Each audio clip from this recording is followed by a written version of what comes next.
It really doesn't matter if it's normal. It just matters if it works for you. I want to like build intimacy to hold on to them. I think I was just so shocked that he wanted to be exclusive. It was only possible after breaking up, I think. You don't get to eliminate all risk in dating. Hey, hey, welcome back. This is Not For Everyone. We're a podcast hosted by your two big sisters on the internet. And by that, I mean, we don't have the answers to everything, and we're not right about everything, but we're happy to try to give Mm, perspective. We do super our happy. best. We do our Yeah, best. Yeah, every day, trying my best every day, especially while here. I'm like that's true. slacking off in other areas, but when the camera's on, I'm ready to try I'm for gonna the kooks. deliver for the Yeah. kooks. Yeah, today I feel like we got a lot of energy around kind of full circle moments with people from our past, exes, like what Mm-hmm. it looked like to heal from past relationship trauma. So let's get into it. Do you have something to start us off with on our I little for do. you? I do have something to start off with. I actually have a bunch of things, and a couple different stories.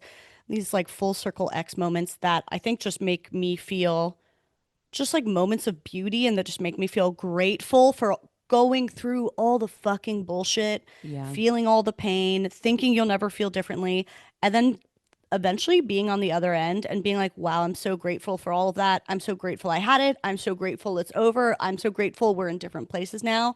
Yeah. We want to talk about it. Love it. All right, here we go. So, first story. You want a little Oh, piece of beauty? I always. From Okay. you? Yes. I thought this was fun. This is something that happened this week. So, this pertains to um this is really the person I dated most seriously before Justin.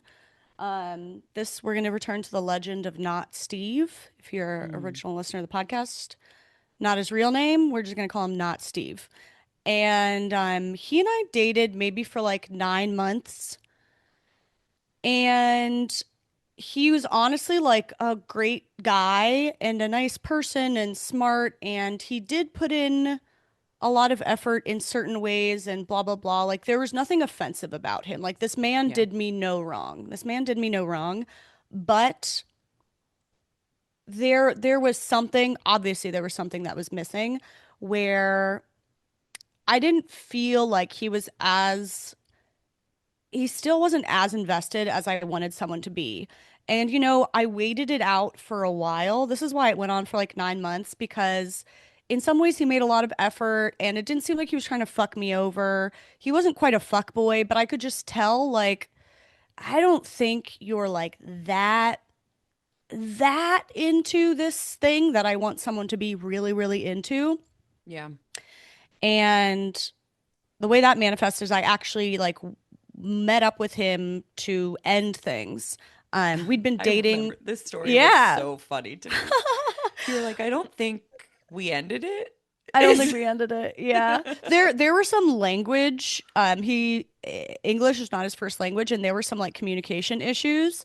And but then eventually so that was like a common thread, but then eventually I met up with him in person to end things because we'd been dating long enough, it wasn't going to be a text.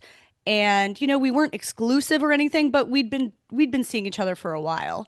And so I met up in person and I had like this talk with him and was just like, I don't even know what I said, but basically what I said here, like, I feel something is missing. Like, I don't want to be like asking more from you, and if when you obviously like are not really just interested in giving that much, like whatever. It was very amicable.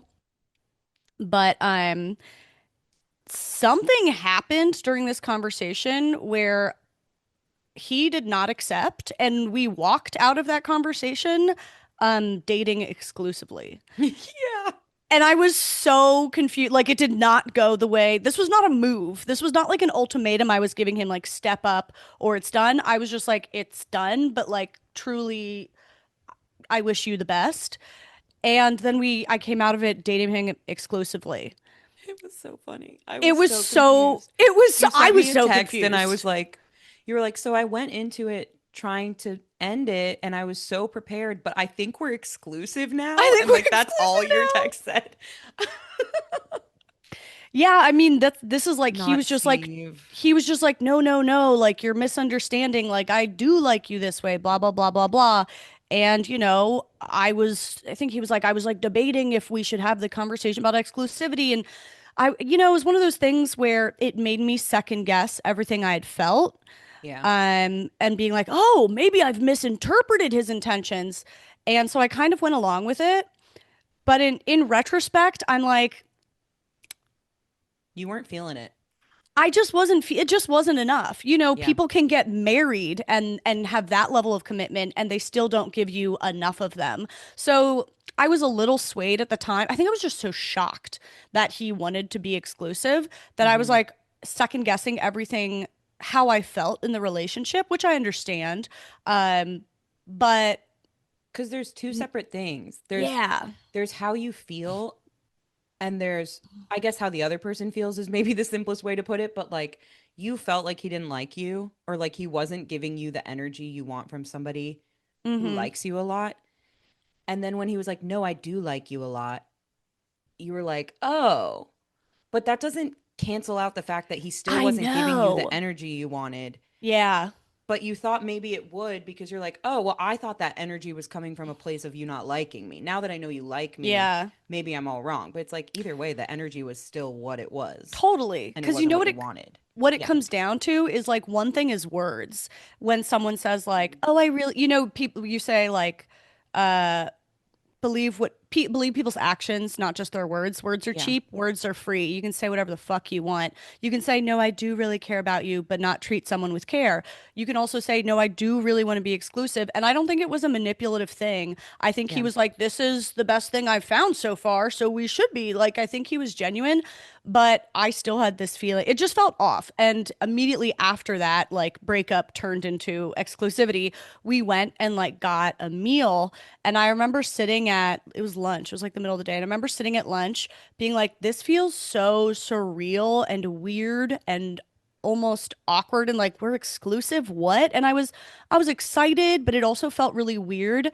And I think about that moment a lot now, Hmm. or I thought about it a lot when Justin and I got engaged, when he proposed to me, and everybody was like, "Oh my God, was the moment so wild? What's it feel like to be engaged?"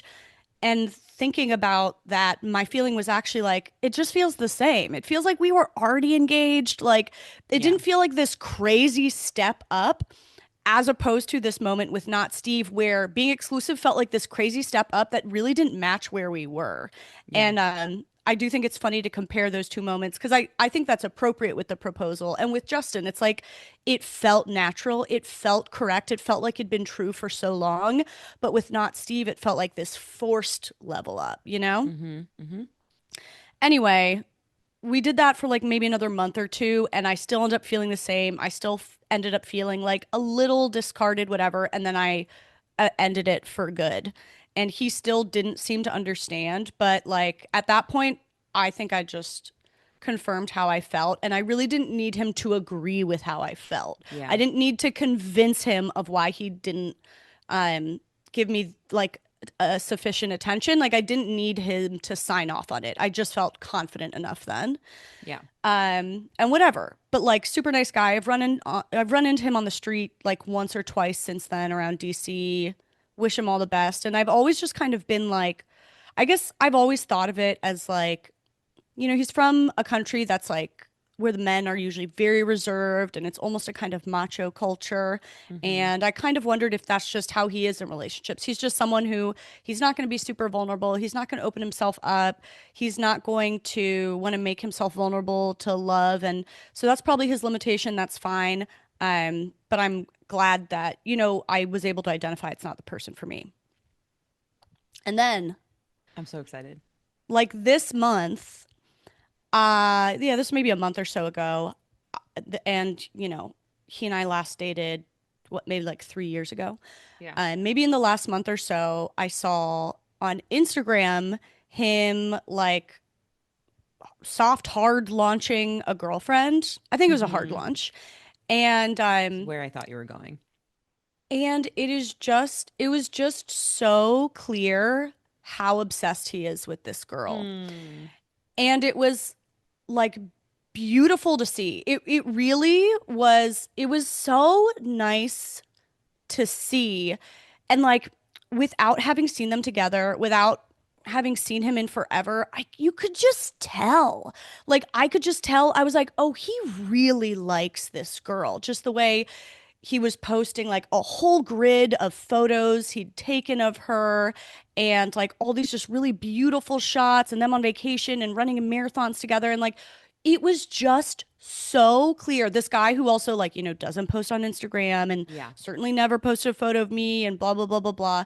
It was just so clear. Oh my God. I was like, I immediately am guessing. I'm like, he's gonna propose to her. Like this looks really good. And it the only feeling I had about it, because I'm not yearning for this person, but it Yeah. was just so nice to see, like, oh, yes, this was not right for either of us, which I already knew, but to see how it even appeared, the right thing appeared to open him up, and all my Yeah. ideas of, like, oh, it's his culture, oh, he's just too macho, or oh, he's not going to ever be vulnerable. It was like, no, I was also the wrong person for him. I really was. He didn't Hmm. believe it. He didn't believe it at the time. But seeing him with this girl, even through the internet, I can see how it has opened him up. And it was just like, it was just so sweet to be like, yes, it wasn't right for me, but it also wasn't right for you. And I can see how the right thing has changed you. And I don't Hmm. know, it just felt like a beautiful little moment of the world. I was just so happy for him. Good for you, dude. I love that. That's where I thought you were going, and it makes me really happy that that is where you were going because I've had similar experiences where like Mm-hmm. I think when I was younger, I heard people say things about like, you'll still want the best for them and they'll find their person, you'll find yours and like you'll even be able to like if you run into them, it won't be awkward and if you meet their partner, like you'll be happy for them. Like I don't know, just this lore of like how eventually you move on so much that like Yeah. you'll be happy for them in whatever they find. And I kind of didn't believe it when I was younger and going through Mm, breakups for the first time and like really pining after people who weren't right for me and who I wasn't right for. And then I started to have similar experiences and likewise, like, and the reverse. I've had one or two people from my past who, like you're saying, like, I'm on decent terms with, we don't talk all the time, but like, it ended amicably enough kind of like run into them or had an Instagram, interaction with them where they comment on how happy I seem and like congrats on your new relationship whatever and same with them. And it's such a nice full circle moment that's so mm-hmm. reassuring of like everybody ends up where they're supposed to end up and I didn't believe it until I experienced it myself, and now I'm so bought Yeah. into the fact that like this Yeah. is a thing and it happens and it's really nice. Yes. It's like everybody ends up with who they should be with or a situation they should be in if you really pay attention to how a situation makes you feel and you actually believe yourself. Hmm. Like, it is funny to think on the not Steve thing. He kind of made me doubt myself. I was like, should I be happier with this? Am I asking too much? Am I overreacting? And maybe some other girl would have been happy with what he was able to give, but I just fucking wasn't. It doesn't matter what some other girl is happy with. It doesn't matter what someone else would accept or what is normal to someone else. It Yeah. doesn't matter that his intentions were pure and he was doing his best.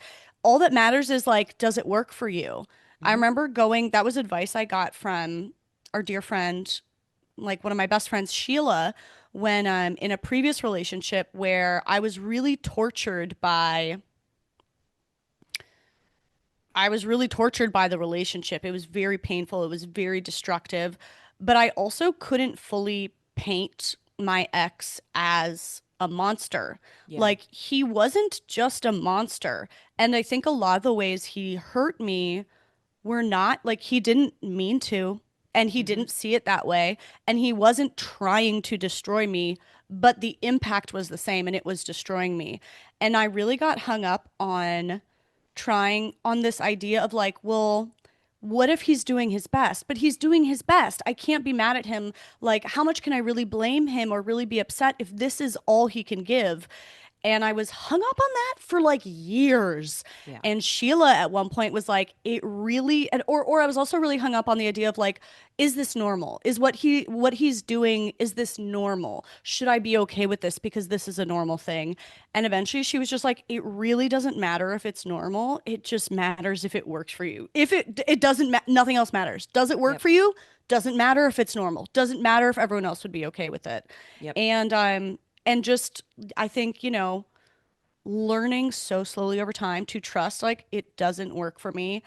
And then that moment when you that full circle moment when you run into them and they're just like happy for you or they see that you're happy like you said or you can feel happy for them. I feel like it's so beautiful because there is no other agenda there.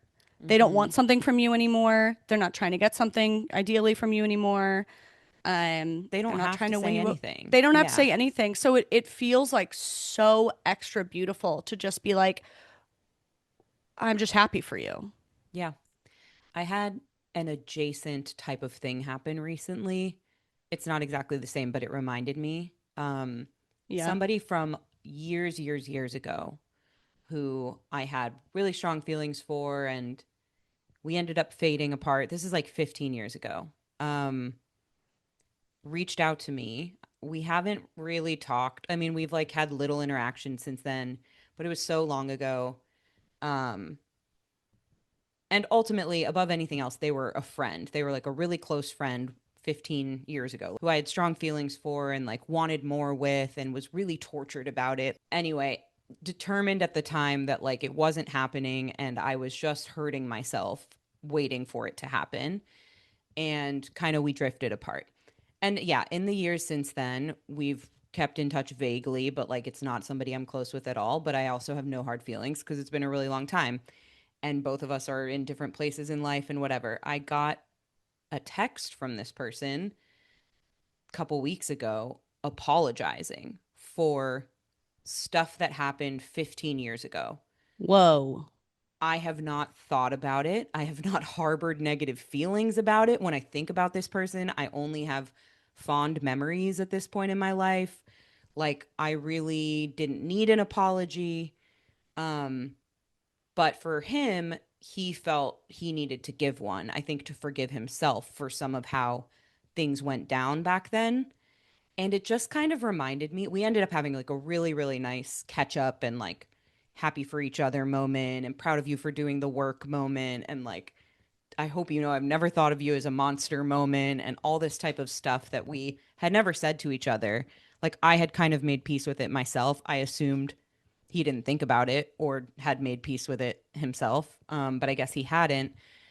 And it just kind of reminded me that like everybody is on their own journey and timeline. Like, I kind of wrapped my head around everything that happened with this person and moved on from it a really long time ago. And I'm not saying he's been thinking about it every day since it happened, but I don't think he had like put in the personal work and processing until more recently for whatever reason.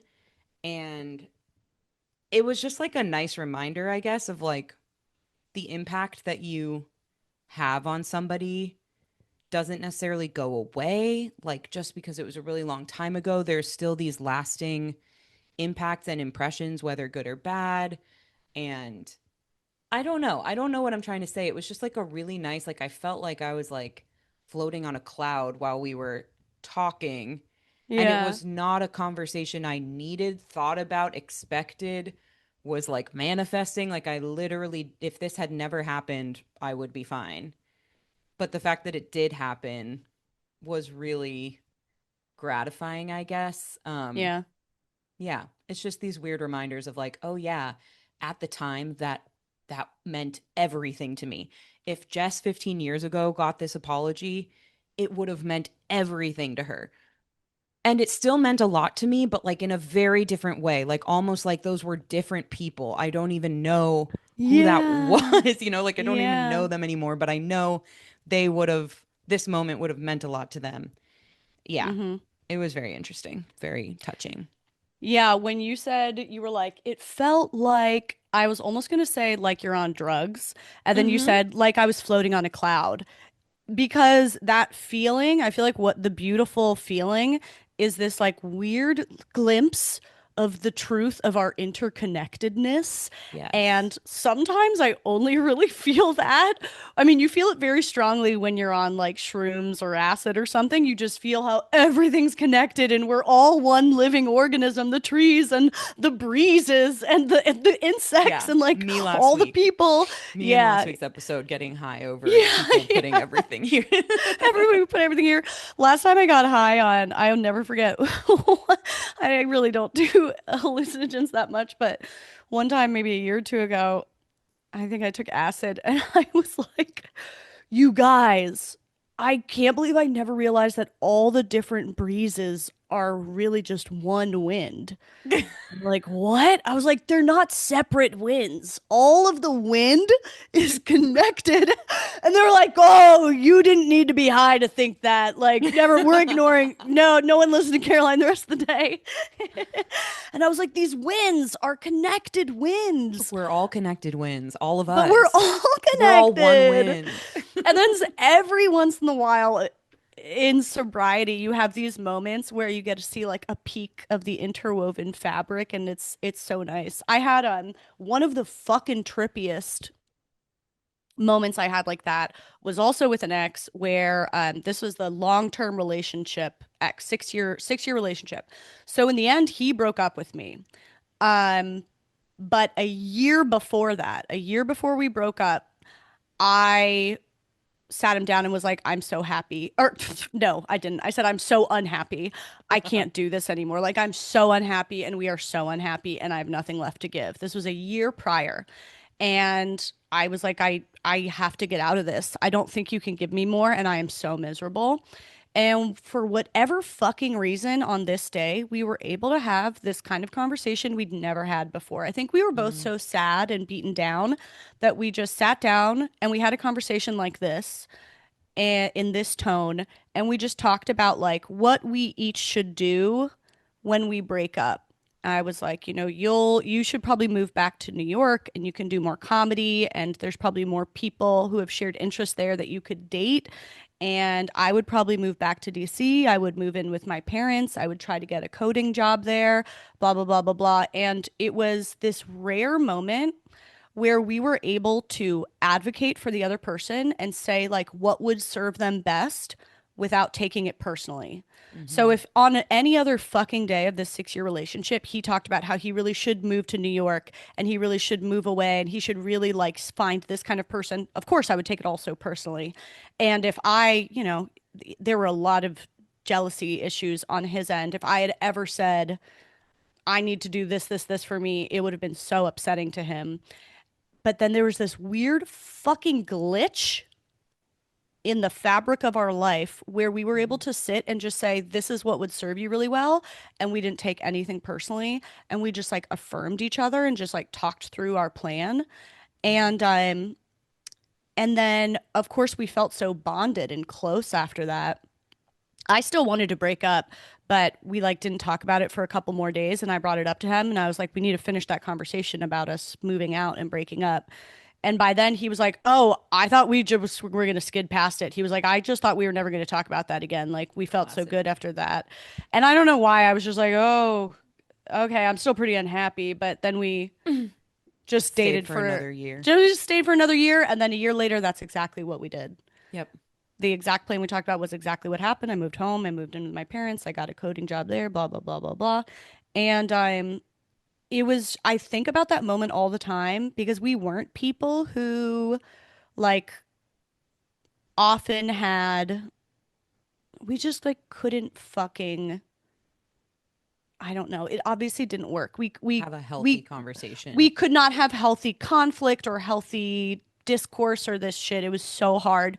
And then this one moment for like an hour, we both just ended up in this spot by accident and it was this crazy feeling yeah, to be able to just see what's best for the other person without thinking about how it affects you and well, what does that mean for me and blah blah blah. hmm Yeah. It reminds me of my breakup with my ex of 6 years, who, like, we broke up kind of long distance. I had moved to Chicago and we were trying to make it work, and he kind of ended up not ghosting, but like really fading away and giving me less communication and less contact once I got out here. And then eventually it came to a head where he said he wanted to break up and it was over the phone. And it was a really long relationship. And I wasn't satisfied with that ending. And, my mom was like, fly home, you can stay at home and you can like get the conversation that you want to have with him.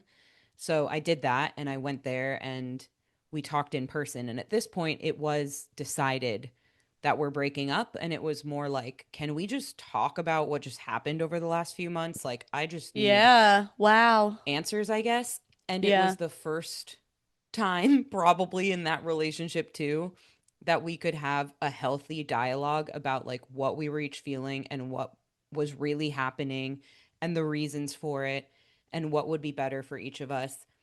And it was only possible after breaking up, I think. I mean, I had tried to have so Mm-hmm. many of those types of conversations with him over the Yeah. years, and he pushed it off, like, did not want to sit down and be kind of serious with me and like honest with me. And that's not to put all the blame on him. Like our dynamic obviously didn't work.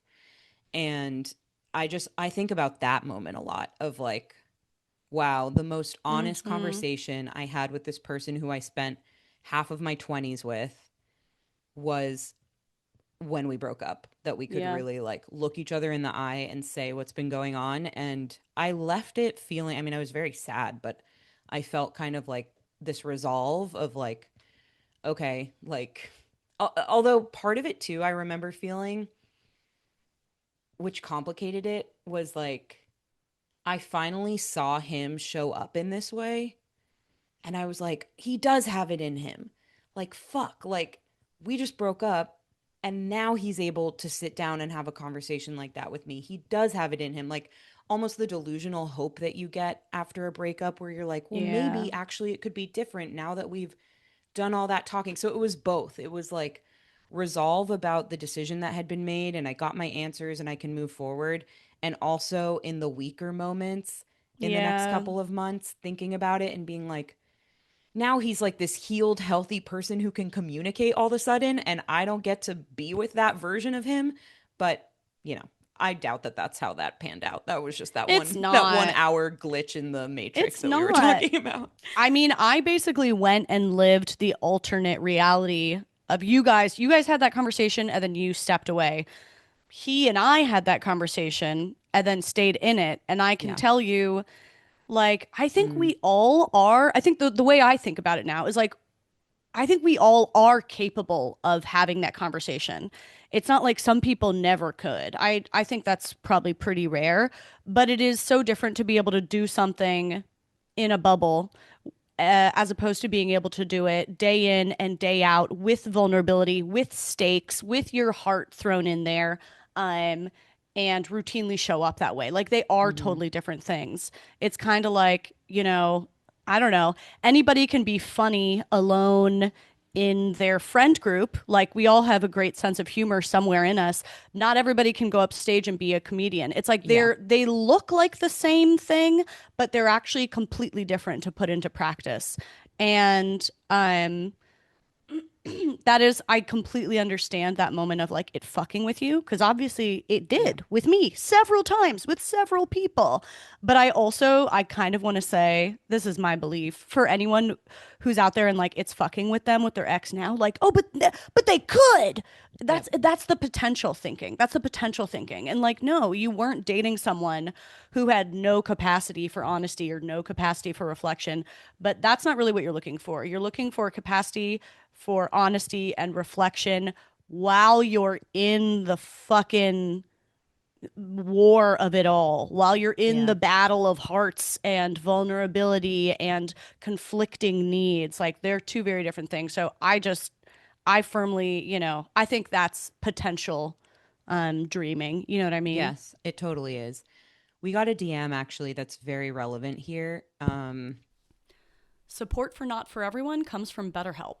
One of my favorite things about Justin is that he goes to therapy. We all have our struggles, our burden, our shadow, everybody does. And my experience with people who don't work towards being their best self and owning their own burden is that they often end up putting that burden on other people, even without meaning to. They kind of say, here, you carry it. Therapy helps you discover the best version of yourself. It isn't just for those who've experienced major trauma.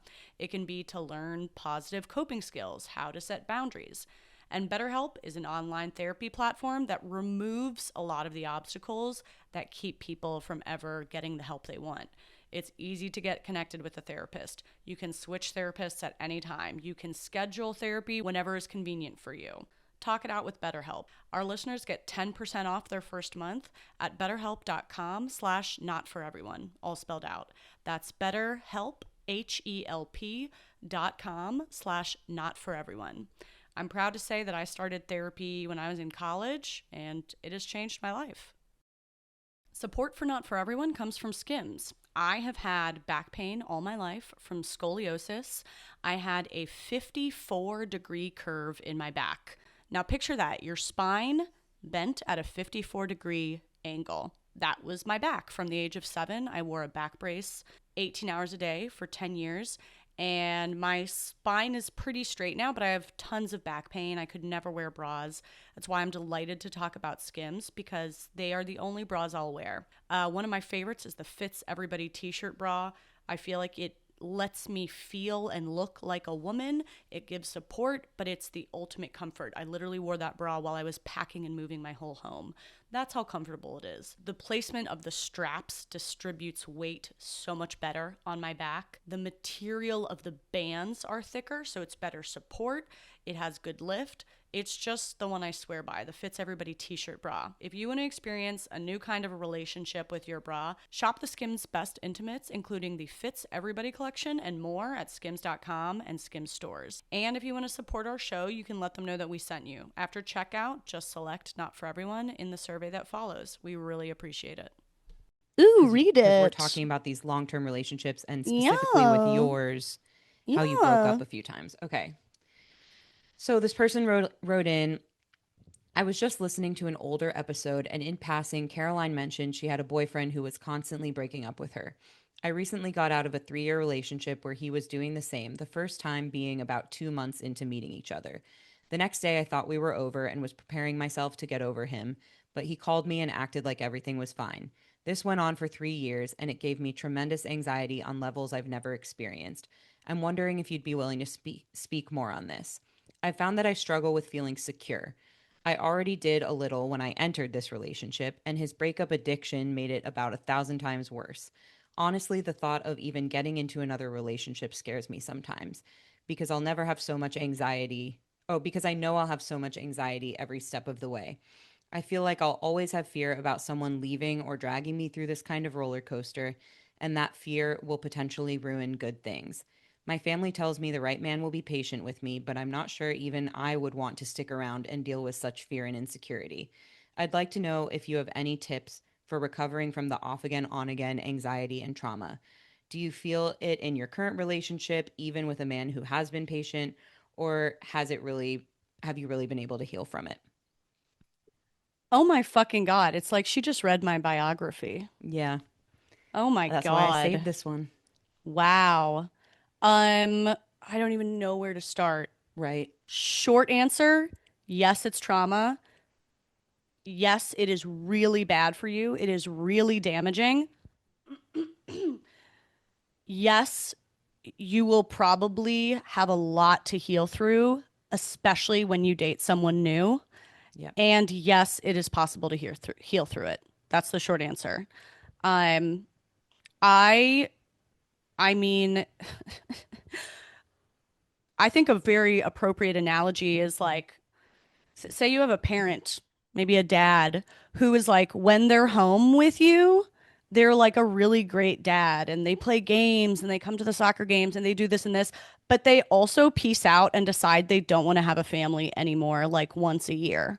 Mm, It doesn't fucking matter how good a dad he is when he's home. This thing is obliterated. That is insane damage. Honestly, the fact that he's like a quote, good, fun, or endearing father when he's home is almost fucks with you more because it would be easier to write someone off completely. It would be Hmm. easier to protect yourself if you could just compartmentalize them as a monster. But the fact that they are maybe great in all these other ways, or great when they decide to be present, or great when they decide to be by your side, it to me just means you are much more likely to put up with the bullshit for longer. If they leave all the time, but they're also horrible when they're with you, you're probably not Yeah. going to put up with it that long. But when it's that mix, it's like an amazing recipe to encourage you to subject yourself to it long term, and it is incredibly damaging. I think I already had plenty of trauma, and yeah, I do hate using that word, but it applies to Hmm. lots and lots of people, and I think we all have our own trauma. That's basically what childhood is for. And and this was a new one. It it was horrible. Like I had full on um PTSD from it, that and a bunch of other things that happened, but you know, eventually, I mean, it made me like a rattled mess while we were together. And and then once we finally broke up, I actually had peace. That's why the breakup to me was almost like there was sadness there, but I actually felt peaceful for the first time in many years, and started living as, you know, a single person, restarted my life, moved to DC, and I was so fucking well. Like I wasn't happy every day, but I was just well and I was Yeah. grounded because I could trust what was going to happen. I could trust that things were in my control. If something bad happened, it was on me. It was up to me to fix it. It wasn't someone else holding my fate in their hands. And I became a really happy person actually. And being single was like I just had a great life. And then once I got into a committed relationship again, it I felt insane in a way that I had never felt in my life ever. And it was wild how rattled I was. I started having these panic attacks for the first time in my life ever, like absolute panic attacks multiple times a day. It was so painful trying to trust someone new and open myself up to the fact that like I don't control everything anymore. I am giving my heart to someone and they're holding it a bit and I don't get to control what they do with it. It was so terrifying that multiple times I tried to end the relationship with Justin because I was like, it's not worth it. Hmm. I am in hell. Like I was in hell. Like your And own, a hell of your own creation that's only in your, yeah, around you. Yeah. yeah. He's And like, like I'm I not would in the talk, same, I'm not experiencing that. not at all. He was, you know, kind of confused by it, but of course, yes, he was a really patient person, a really caring person. So we talked through it a bunch, and that was really great that he was someone who had the capacity to kind of explore this with me. You know, I would talk to my mom and my sisters about it, and you know, they would always joke like, "Why are you so crazy? You're Mm, literally so crazy." And that is how I felt. And, you know, with time, I came to understand this is not a crazy reaction. This is the most sensical reaction based on what I've been through. based on data. This is the only reaction that actually makes sense. And so like there were a bunch of different benchmarks where Justin and I were working through this in our first year of dating. And we talked about it a lot, and I was pretty open with like, this is what I'm healing through. I think I ended up talking to him about my past relationship more than I thought was normal or more than I thought you should, but it felt so relevant. It was Yeah. such a huge thing hanging over me. I had to talk to him about it. And not, and I, you know, would clarify like, this is not me pining for this other person. This Yeah. is me like, this is a huge monster in my life that I'm working through, and I need you to know where it's coming from. And even with the communication, eventually I had to get professional help because I was destroying our relationship. I was so paranoid. I was so insecure. I could not accept that this person would stay with me. And that's when I got back into individual therapy. And then we also that's when we started for couples therapy because I could not live. And I was absolutely gonna run our relationship into the ground. And Justin even had like a come to Jesus moment with me, and he was so upset. I'll never forget his face seeing how upset he was, where he was like, this this actually is going to destroy us, and it's going to be really, really sad if it does. Yeah. And I would think about his face and how sad he looked when he kind of had that very needed but very tough conversation with me. And I'm It's like your motivator. Like now he totally, sees it too. He sees that I yes, could end this, not just yeah, me in my head thinking I could end this. So yeah, it's real and I have to do something about it. it's real. Yeah. And I think individual therapy as well as couples therapy. You need both. It's not just one. Like I have my part, but then the couples part is not that Justin owns this thing at all. It's mine to own, but what we can do to communicate through it, what things trigger, what things we should tolerate, how we both take breaks and don't lose our sanity. And I mean, I still go to individual therapy, but even within like maybe 6 sessions of couples therapy, plus so much work I was doing on my own, the couples therapist was like, "You guys are good. I don't like come if you want, but you're good." And that's how we feel too. We still go because it's nice to have on the calendar. But all that to say, like, it was terrifying, horrifying, and and the fact that we were able to grow through it and we are very much on the other side of it now is insane. I didn't even think I believed it was possible. I didn't think it Yeah. was possible. Yeah. It was so intense and it was so confusing, like the fear I felt nonstop that it made me wonder. I was like, "Oh, are these signs I'm getting about Justin? Right. Of Is this my course. body telling me Justin I can't trust myself with him?" And once you've been hurt so much, like all I wanted to do was to be able to protect myself. And then here I was feeling terrified with someone all the time. And then other people are telling me to ignore that feeling. Excuse me? Hmm. It just felt like I do not know what to believe. It's like, so once, on one hand, I'm like, okay, maybe I'm making this up. These fears are a past relationship I'm dealing with. Or on the other hand, maybe I'm with someone who makes me feel so afraid and I'm ignoring myself again. How dare I? Yeah. And it just felt impossible to sort through. And I really needed professional help to sort through it. And that feels so far behind us now.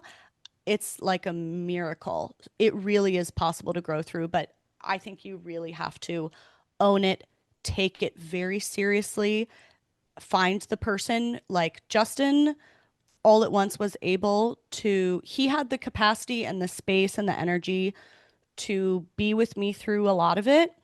And he also had his limits, which Boundaries. actually, him setting his boundaries was Yeah. really important. Really important. I think it Yep. really woke me up. Yeah. I relate to so much of that. So much of that. I was not in a relationship where we broke up on and off all the time, but I was in a relationship that felt really unstable and like we Can were be on the unstable in brink of so that. many ways. Totally. Right. Like Yeah. You can't they trust it. technically were together for the whole 5, 6 years, but were we stable and healthy and like not, was I not in a fear state that whole time? No, I was Right. 100% in a fear state that whole time. Yeah. Yeah.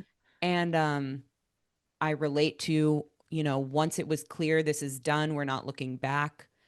Obviously, having to process through that breakup, but then also feeling free, feeling myself again, like feeling happy being single. I remember my time being single as like one of the most fun, joyful, freest times ever. And I think it's because I had just left this like thing that was sucking the life out of me. Yeah. And then meeting Ryan, I was dating. Dating was anxiety ridden, like for the same reasons. And then meeting Ryan, I had been through so many different, a long term relationship and lots of short term relationships that all triggered this anxiety in me and all triggered this feeling of like, I need to hold on to them and I'm going to lose them. They're going to leave at any second. I got to hold tighter. Like, that was my mindset or just my tendency, my habit that I had formed in dating and meeting Ryan. Finally, something had clicked after a number of those short term relationships and lots of therapy conversations where I was like, I need to move slower, I think. I need to like not bank on this person from the first date. I need to not sleep with him right away. I need to not like extend our first, second, third date for 10 hours each time and go back to his place. Like, I just need to move slower. I think that's the only way I can like maintain an equilibrium while dating somebody new who I like, because I've seen myself Yeah. date somebody new who I like Yeah. time and time again. And I just like, I want to get deep so fast. I want to like build intimacy to hold on to them as fast as possible. That was my tendency. And I just realized it was breaking me, and I was like, I can't do the same thing. And then I feel like I overcorrected and I went like really slow. And there's nothing wrong with going slow. I mean, I actually credit a lot of like the strong foundation that our relationship has with the fact that both of us were very slow moving and gradual at the beginning. But at the same time, it got to the point where like we were dating for multiple months. My friends are like, he's your boyfriend. Why aren't you calling him your boyfriend? Like, I was hesitant to like label it. I was hesitant to believe it. Like, our first Valentine's Day, we hadn't had the labeling conversation yet. And we had this like miscommunication about the day because I think Ryan thought of me as his girlfriend and wanted to do something nice for me for Valentine's Day. And I didn't want to expect anything and didn't want to think like this guy could possibly want to do something nice for me on this day. You're And I kind of protecting ruined it. yourself. Yeah, Yeah, protecting yourself. protecting myself and ending up ruining the Yeah. fact that this guy did want to do that for me, and he did want Yeah. to be the person who could be there for me and be sweet with me. And anyway, slowly but surely over those several months, like at the beginning of our relationship, I think I brought those walls down. But I don't know. I guess I can't figure out if my tip is to move slow or not. I don't think there's a tip actually here. I think it's just me saying that, like, the relationship trauma that I had been through caused me to overcorrect so many times in like all Mm-hmm. directions. And I just didn't know, how do I even want to approach a relationship, and what Yeah. am I like? I just didn't know what to be looking for. I had this sweet person right in front of me and I like didn't trust it. And it took a long, long time for me to start trusting it, and lots of conversations with him, and exactly like what you said about talking about your ex because the context felt very important and relevant, but also not wanting to like do too much talking about the ex because people say don't do too much of that. But it's like, this is me. This is like the reason for the way I'm showing up Yeah. that this I guy mean, is to be seeing. clear, You know? it wasn't like first month I was talking about him No. that much. It was when we were like in a serious relationship. Yeah, yeah, yeah. Same. Yeah. And Yeah. and it was like gradual. It was like, for me it was kind of spoon fed, like, today we'll talk about this part of it. In a month we'll talk about this part of it that was worse. Like in a month after that we'll talk about this part of it that was worse. Um because it was also based on like how much I felt I could trust Ryan with that, or how much I could trust that his reaction to it would be safe and open and secure. Anyway, I just really relate. And I think it just takes so much time, patience on the part of your partner, but also patience on the part of yourself, like not rushing into something and Yeah. feeling it out and Yeah. seeing, can they handle this? Can they handle a little more? Can they handle a little more? It's not like you're testing them, but it's like you're in such a fragile place that you need to, at least for me, I needed to like really be gradual and patient with myself about like, it's okay if on date one or month one, I'm not like ready to marry this person because like Yeah. I'm recovering from so much, and I couldn't recover from it without being in a serious relationship. Like being single, I don't think you can do all of the processing that's required to get over that type of Mm-hmm. relationship trauma, because you're not put into the situation A where, vulnerability. yes, where that trigger comes up. You have to Yeah. be triggered in order to be like, okay, I'm being triggered. Now I got to Yeah. work through it. And that only comes when you are in a relationship. Yeah, and I think like even just knowing that now, I was so caught off guard by that part that it freaked me out and I was like, "Well, I was so happy when I was single. The Yeah. fact that I'm like freaking out now with this guy Justin can't be a good sign." But it actually makes all the sense because you're being vulnerable for the first time again. Living as a single person and not putting your trust in someone doesn't ask that much vulnerability of you, especially Yeah. not the vulnerability of a relationship. So it is, yeah, it makes complete sense that it'll come up then. And to this listener, I think like even just knowing that like yes that may happen for you, it might bring up new things for you, and like yes there could be things to work through, that alone I hope helps quell some of the anxiety, because there's the anxiety, and then there was like the anxiety of me judging the anxiety, and what does the Hmm. anxiety mean, and what does it mean about Justin, what does it mean about this relationship, and I was just caught off guard by all of it. And it's funny hearing you describe your reaction to an unstable relationship as well as my reaction. We both actually became Yeah. very avoidant, self sufficient. I do not want to make myself vulnerable to other people. It's like in that relationship, I was so anxious and I never want to feel that way again. So now instead of being anxious, I'm going to be super avoidant and keep everything at arm's length, is the irony. Mm. It's a protective measure. And I think that avoidance I realized was that I was determined to eliminate any risk. I want to eliminate Yes. all chance of risk. I am going to protect myself so furiously that I will never, ever be hurt again. And a very nice reaction to have, to want to protect yourself. And also, eventually, I had to realize that you don't get to eliminate all risk in dating. And I Hmm. think that's the part, like when you talk about, I think for me, the actionable part, whatever speed you go at or whatever your approach is, I think eventually I had to realize like there's risk no matter what. Either I can, you know, like, yes, I'm trusting a new person. I'm choosing to slowly, in small doses, a step at a time, make myself vulnerable to the chance that I could be heartbroken or I could get hurt. You get hurt in dating all the time. I'm opening myself up to that risk, yes.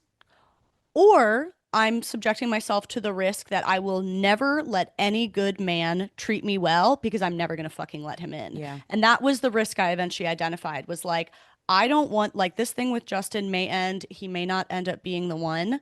That is a risk. I don't fucking know him yet. But there's nothing he's doing. Like, so far, he's just a kind person who's being patient with me, and I don't know that much more about him. And it is also a risk to never fucking explore something good because I'm so afraid of getting hurt. That's also a Yep. big fucking risk. So Yeah. it's like there are risks on both sides. And I eventually was like, I would rather take a risk and open myself up to both love and the risk of hurt rather than shutting myself away so hard that I never get to have either. That's the way I'm going to feel really stupid at the end of this. Yeah. It's funny. There was a moment early in our relationship when Ryan asked me pretty much a leading question where he was like, "Do you think that you have commitment issues?" And I was like, it was so shocking to hear because Yeah. all I have wanted, all that Yeah. I had been wanting while dating and looking for my person was commitment, was somebody who would commit to me. So my initial instinct was like, no, I want commitment. That's like why I'm fucking here. What are you talking about? But I sat with it and thought about it because I'm like, why would he Yeah. ask me that? I think it's so Yeah. obvious that this is all I want. Yeah. And I realized, like, damn, I think I do. And I think it's because I was so committed in the wrong Yeah. relationship for so long when I was younger. And so even though I wanted the right relationship and I wanted something long term and serious that I could count on, I also had seen myself be committed to the wrong thing. And like my bodily reaction and instinct had become don't commit, push away, push away. And it's just funny because like once we became ourselves with each other and really got to know each other more in the traditional like schema, Ryan is the more avoidant type and I'm the more anxious type. And you would typically label it as like the avoidant is the one who might have commitment issues and the anxious is the one who's like holding on tighter and tighter and tighter. But at the beginning of our relationship, I think it was flipped. Like he was, I mean, he wasn't even avoidant. He was just secure. He was just Yeah. steadily there, and I was like bouncing between like on either side. I was avoidant one day, like not wanting to label it, not wanting to like get my hopes up, I guess. And then a different day, like feeling really anxious and triggered, and I just bounced all around him while he was sitting in the middle. Yeah. But yeah, These things I aren't think about static. all the time, right? I think about all the time They're him not asking me, "Do you static. have commitment issues?" That Because is it was so funny. so, I like couldn't believe the question, and then I couldn't believe the answer because it Yeah, was yes. but it was exactly, but it's exactly what you were doing. Yeah, And yeah, I totally agree. Like, I've struggled with being very anxious, being very avoidant, whatever. And I've heard so there's kind of like a I think a misunderstanding about avoidant attachment that it's people who don't want closeness, but right. that's not accurate. Avoidant people or being a person in a moment of avoidance doesn't mean you don't want closeness. It's that the price of having closeness doesn't feel worth it, like the price of vulnerability, the price of opening yourself up to risk doesn't feel wanted. But they want closeness, as did you.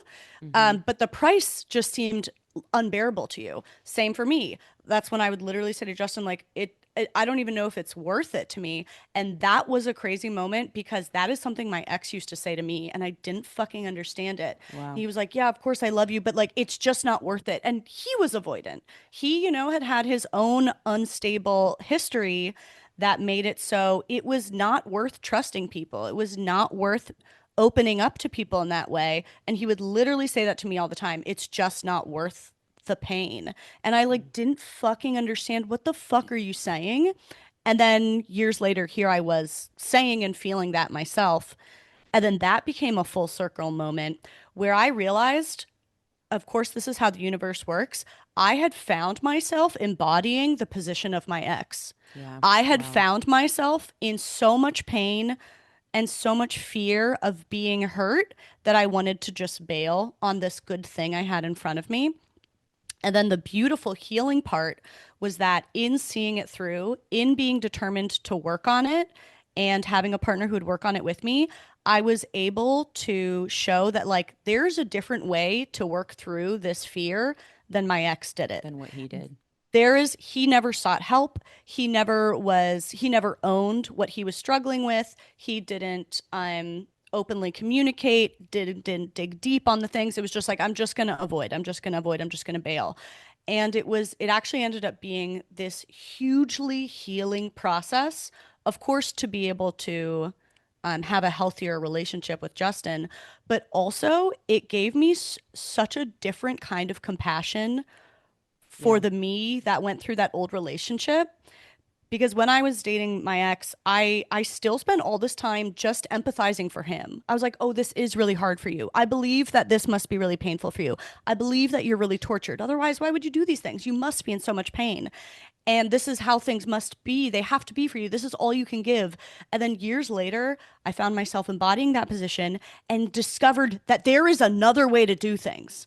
And it gave me this whole other level of compassion for my previous self, being like, you don't have to treat people that way. You don't have to subject people to this kind of pain. You don't have to put someone through chronic breakups and damage them. Like, that's not the only path. There's another path to choose, and I'm going to fucking choose it if it's the last thing I do.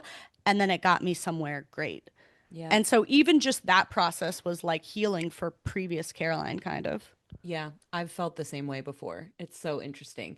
I even, in a small way, a couple months after my ex and I broke up and we had that big conversation that I talked about earlier, Mm, um, I think somehow he texted me, I don't remember. There was like a reason logistically, I think, that he texted me about something a couple months after we broke up. And it turned into, hey, do you want to chat on the phone? We had a quick conversation for the first time.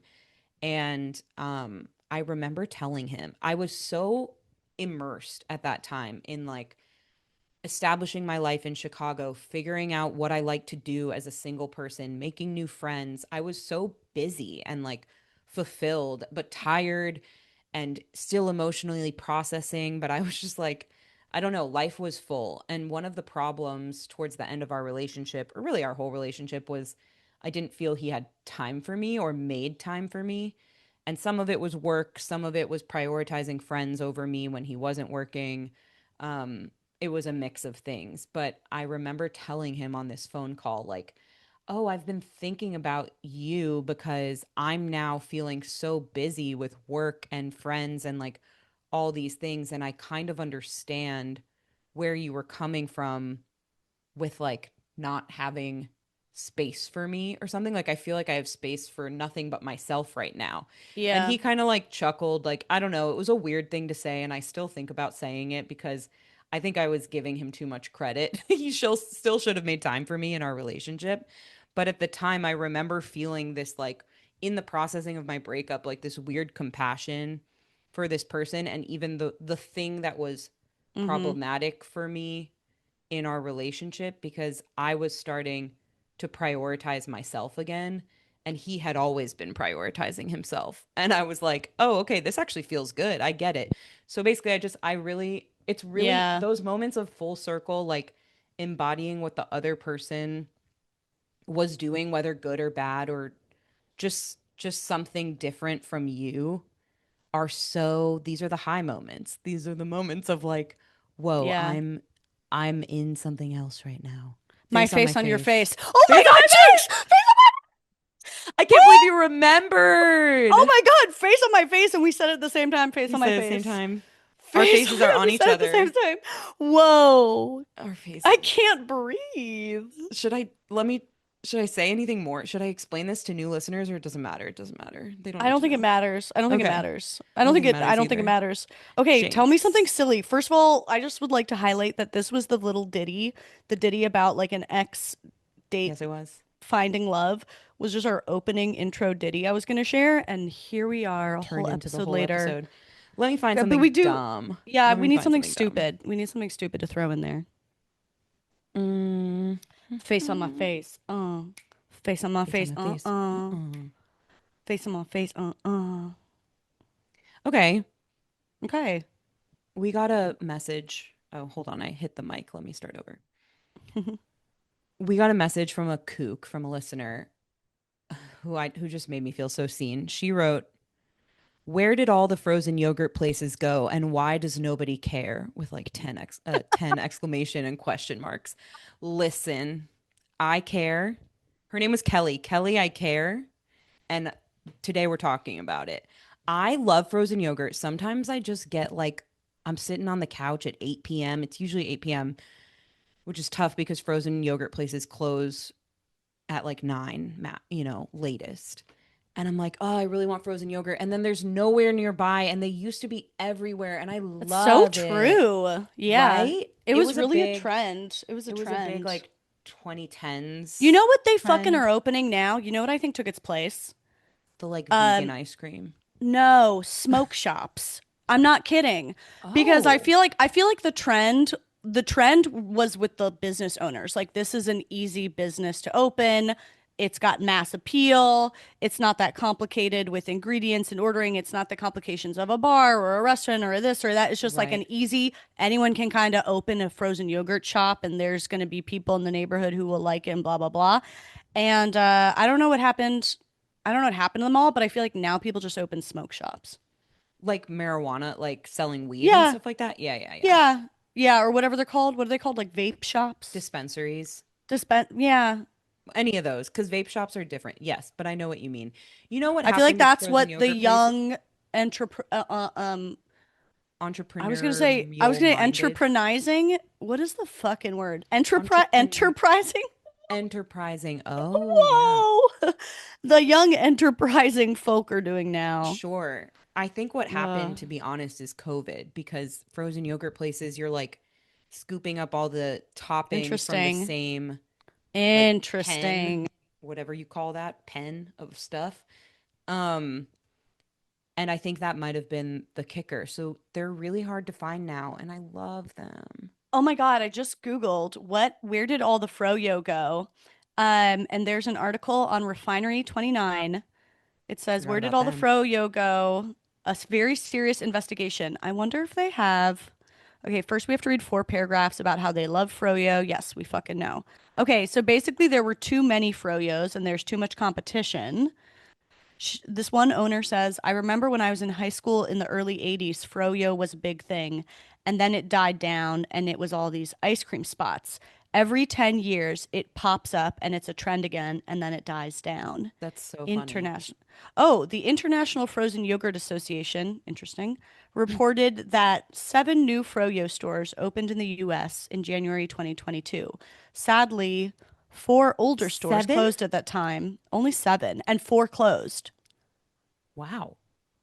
Uh, yeah, It it's was just a dead by that trend. It's time. just a recurring trend. That's fascinating. Wow, that is, I wonder what are the like socioeconomic, sociopolitical, environmental factors that influence that trend? Like, is it at times when people are doing Yeah. well or people are not doing well? Because also it makes me think of the show The Good Place, where Mm, in hell there's froyo. There's not ice cream parlors, that's but so there's funny. froyo. It's just like a little bit less good on all fronts. Even though I mean, I love froyo. Oh my God, the tart I know yogurt. the tart. That's what I'm thinking about too. I just want tart. I don't I ever get just the want flavors. tart. I just get tart. Yeah. I just want tart, Do yo. you remember when we were growing up and Sweet Green opened in Bethesda? It was Sweet And they Green. had the best tart Yes, froyo. they And they did. don't even, And they that don't was the have it thing. anymore. That was the thing I liked. Now they're just fucking salads. Agree. You people Agree. probably don't even know that Sweet Green used to have froyo. It No, was they don't so because it was good. only in the DC area where it first opened It was that so good. they had froyo, and then once they expanded to other It was places, so they took it good. away. It was so good. It was so, and it was just the tart froyo. There were no other Yes, flavors. no There wasn't flavors. Oreo sprinkles. And the toppings were simple. It was like I remember fruits and that. coconut and granola. Like you couldn't get all the crazy. You couldn't get the It was gummy worms and all that stuff. amazing. It was so good, and I I crave think it about every that day all of the my time. life. I I do think about that too. all the time. I Thank knew you. you This would. talk about full circle moments. This was the healing that I needed. The Hmm. way I've been burned by Froyo, Froyo coming in and out of our lives every 10 years and leaving. So Like you true. can't have any sense of stability or security in your life. So true. And no one ever talks about the Froyo of Sweet Green I until be this talking moment. about it. This is why we're here together. I'm talking about it all the Mm. time on deaf ears, mind you. I'm so glad that I I'm so glad that I have Yeah. you. People in Chicago don't know. It's a very Bethesda, Maryland, Georgetown thing. I think about it Those all were the the two time. spots. I Yeah. think it's the first froyo I ever had, like true tart froyo. Because okay, here's my other thing. People sometimes conflate, and I think I've talked about this on the podcast before, soft serve ice cream and froyo, which are Not the same. totally different things. Oh, she's angry. She's angry. I just can't believe, because if you're talking about froyo, it's yogurt, Yeah. meaning tart. Yes, you can get flavors, but the core, like the vanilla of Yeah. froyo is tart froyo. And that Right. does not taste the same as vanilla soft serve. They're Right. different just because they're swirly. I was gonna say, just because they're both soft and cold, it's like, so you can't discern anything beyond a texture. Like, these people are also confusing peanut butter and marmalade, I assume. Like, Wow. you have to think about the Marmalade. flavors. You have to think about the flavors, dog. You have to think about the flavors. It's like You just because have it's to think about soft the and white, flavors. so am Let me, I. can you imagine if I want to be a food critic now? You have to think about the flavors. You have to think about the flavors. I want it Step so one. bad. What toppings do you Uh, get on your I do. froyo? I'm gonna tell you what, I do also really like soft serve though. No, of course. I had it the other day. Please. In a dip, like dipped in the chocolate. I love a dipped Yeah. chocolate vanilla swirl dipped in chocolate. Yeah, okay. Chef's kiss. Mwah. I'd do chocolate peanut butter swirl though. I like the peanut butter. Ooh, yeah. Okay, there's so many people who hate when we talk about food. Those people have Do already left they? the episode. Yeah, When? I've seen the comments. Oh, I don't care. They're already gone. They've already left. We're at the they end of the already left. They episode. already left. They We're already here left. now. They already left. That's why we Okay. put the horrible topics at the end of the episode. Great. Yeah. So, what toppings would I put on my froyo? The mini Reese's cups. Yeah. Yeah. I Yeah. mostly would sometimes I just get a cup of those and You're call a it peanut butter froyo. girl. But they're just peanut butter cups. Yeah. No, they're Yeah, so, I like that the they're mini tiny. cups. There were some fruits I liked, but it was mostly like mini M&Ms, mini peanut butter Yep. cups, Yep. fucking chocolate chip cookie dough. Yeah. You Yeah. know, just making a Absolutely. meal. Yeah. Sometimes you have to survey the land and see like what's fucked up and what's not, because froyo places, I mean, I do Yeah. understand the COVID concern of it all because they did get kind of gross. Like if you got there at the end of the night I'm when it sure had they already couldn't been even savaged. operate. I'm sure they couldn't even operate during COVID, don't you Oh, I'm think? Or sure they I don't couldn't. know. I don't Yeah. know. I don't think so. Or maybe the people that worked there had to like do it for you rather than Yeah, the customers doing it. But I just feel like they were ridden with teenagers who would ruin the whole display. So you'd get there and like totally. the chocolate chips would have like raspberry seeds and cookie dough mush kind of on them. Like it all just kind of melded together. So my selections would be a little bit based on like what looked still appetizing. But I like the Yeah. cookie dough. I like chocolate chips. I like strawberries. I like coconut Yes, shavings. yes, correct. Thank you for reminding me. Delicious. Coconut shavings. I don't like to do like a chocolate syrup or a fudge or anything because I don't know. That would be for ice cream, and this is yogurt, and I that's could do it. I could tolerate it. you could do it. I mean, I could do it. I'll eat it. I'll eat it. Okay. You know, Okay. speaking of children like coughing on open air buckets of Oreos, is this a good time to talk about buffets? I think so. Oh, I'm so glad we're double clicking on food. I'm so disgusted by a buffet. Yeah, I That shit's they're gross. gross. That is gross. It's sitting out all day. There's almost always bugs and flies on it. Most of Yeah, I them was don't gonna have say like that. most of them Hmm. don't have cough guards. Everyone's just like fingering around in a tub of scrambled eggs. Fucking no, thank you. If I have every once in a while I'm forced to eat at a buffet Ugh. and the my approach or like the Whole Foods hot section buffet whatever, Mm, God forbid I have to get a fucking olive that day. The only thing I will do if there's a tub of whatever fucking food, they're always in tubs. It has to be full so that I can dig yes, underneath and sure. scoop out something underneath that hasn't been coughed on, hopefully. Yeah, like a lower layer. Like you're not getting the top layer in what you Yeah. take home. Yeah, I Yeah, I see dig that. like a tunnel underneath it. Sure. Get that? When I was a I kid, I hate loved buffets. buffets. Like I was Sure, so as a kid. enchanted by a buffet. Yeah, anytime Yeah, we as went a on a kid. family vacation, it was like, can we please make sure that they have plenty of restaurants with buffets? Like, come on. It's just a spoiled little chubby kid. And I do feel like she's I still love in that me. image. I love that Oh, image. that was me. Was like, "Mom and Dad, there Spoiled weren't little enough kid buffets at this hotel. Are you kidding?" demanding buffets, buffet diva. Oh, it's so cute. Okay. So she's still in me, and like a part of me is enchanted by a buffet because of the magic it made me feel when I was younger. But Okay. Yeah. obviously, I liked I them have as a a kid. brain and I just can't think much about it. If I'm at one, I Yeah. can't think much about it. I want to be the first. I want them to bring out a new tray of whatever the item is, and then I go to the buffet and I get that Yeah. item, you I'm the know? one to cough on it. Okay. Yeah, I cough first. You guys can serve after me. exactly. I think I'm okay with a continental breakfast. That's a buffet, right? Yeah, exactly. Those are Yeah. buffets.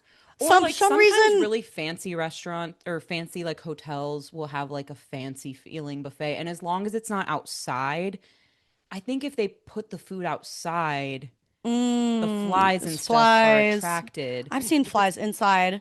I also don't want it in a windowless room though. Sometimes it's like in a basement.